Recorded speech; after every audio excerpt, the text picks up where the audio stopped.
इन तरह सां गोपिन जे विच में जॾहिं भगवान प्रकट थिया, शिव भगवान भी हली आया महारास ॾिसण। गोपिन चयो, ओ भोले बाबा, हिते जेंट्स आर नॉट अलाउड। भगवान चयो, अरे गोपियों मां ठुमको बढ़िया हण जाना, ते वञी कैलाश में ठुमका हणो। भगवान अनमना थिया, पार्वती माता खे चयूं मूंखे चेंज करे छॾ। तुरंत गोपीअ जो रूप धारण करे आया।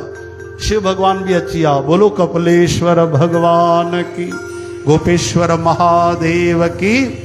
अज भी वृंदावन में वो स्थान अथव गोपेश्वर महादेव, जाते भगवान गोपी बणजी आया। कंहिं न सुञातो गोपिन, पर भगवान जी नज़र पई त भैया हे 15 फुट लंबी चौड़ी गोपी, हट्टी कट्टी पहलवान, हाँ ये केरा। दिव्य दृष्टि से भगवान ॾिठो तो भोले बाबा जो भेष ही बदलजियो। हाँ तुरंत पकड़ में अची आ। भगवान जोर जोर से खिलण लगा। गोपियूं अची वयूं। रास महारास आरंभ थी वई।